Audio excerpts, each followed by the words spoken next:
Aries, I'll be doing a 3-card tarot reading, and none of the cards are in any particular order. And then I'll be doing a combination reading with the cards and the astrology dice. Now, the 3 12-sided astrology dice represent the zodiac signs, the planets or lunar nodes, and the houses. The cards that you received this week are the 10 of Wands, the Sun, and the 9 of Swords. Wow, what an interesting spread of cards for just 3 cards. It's like you have 2 pillars of sorrow, and then the sun of happiness in the center. Now 10 means endings and new beginnings, and the number 9 means completion or coming to completion. So you're getting to the end of the road of this worry and anxiety, and you're heading right towards the sun. Let's talk about the 9 of Swords first. There's been some type of despondency and despair, some type of event. Threw you in a vortex of unhappiness and worry. It might be to the point that you're laying in bed at night going, what happened? What should I do? Where am I going? What if? What if I did this? What if I had done that? What ifs don't happen. And worry doesn't change anything. It just drains you of all your energy. It empowers the other people in your life, or whoever besets you, into this depression. You know, you're your own worst enemy and putting yourself through personal torment for probably no reason at all. And this could even be more of your imagination running wild than something that actually happened. And granted, you might have some regret and maybe even some resentment. But it's time to let it go. It's time to stop drowning yourself in pain. And the 10 of Wands too is saying, yeah, this has been a heavy burden. Something is hindering your life, or has been. It's been oppressive and repressive. And it's been hampering any progress that you're supposed to be personally making. Some event that happened dominated your life, or maybe it was a chain of events that put you in some type of imprisonment. You keep thinking and thinking and doing, and you feel like you're not going anywhere. You know, something's just been dragging you down in life. And I don't think here that you've set any limitations to what more you can take. And this is, again, it's just time to let it go. And it really is time to let it go.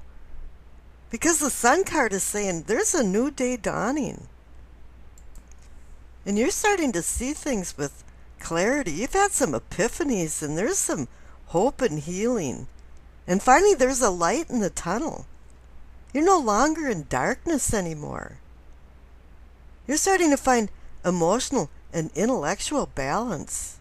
You know, your emotions are no longer off the chart, and you're not laying there thinking, oh God, why can't I sleep anymore?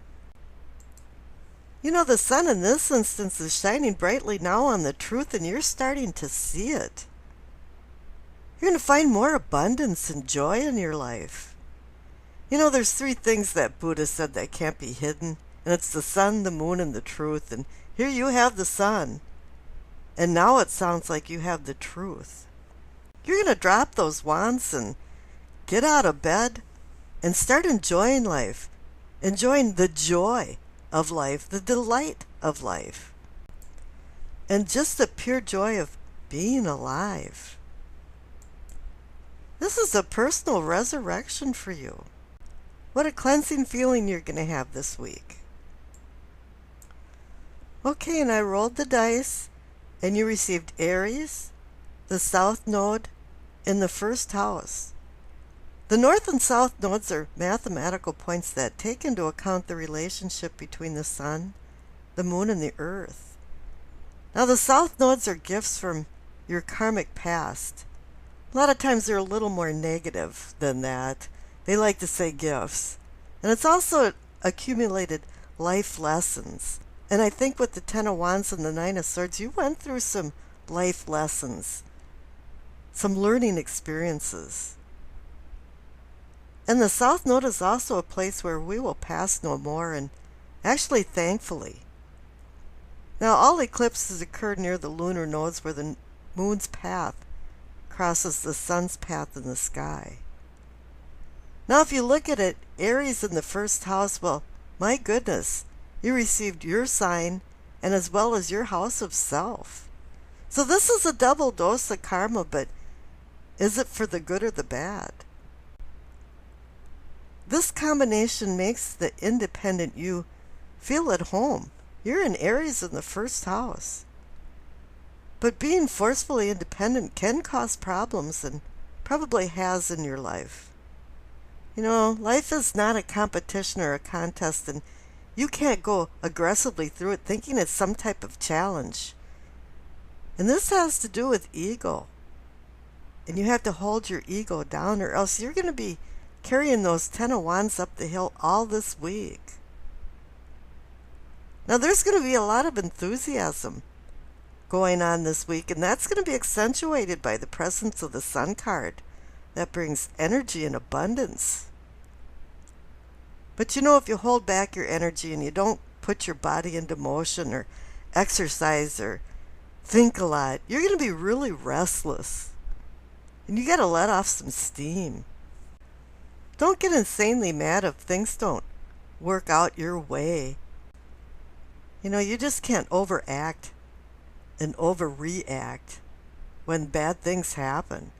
You know, just accept it and say, yeah, it wasn't that big a deal. Now, the first house in your sign really is about a sunrise.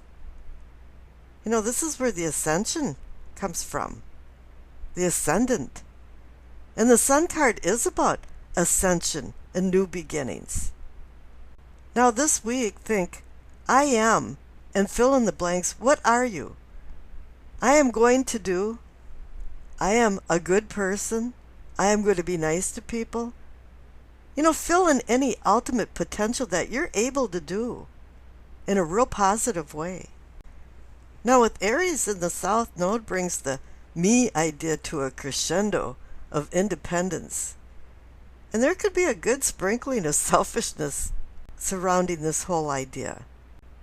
And you know, don't do one of those things where you take no prisoners. You know, the world doesn't solely revolve around you. And if you think and act like that, you're going to be in the 9 of Swords and the 10 of Wands mode the rest of the week.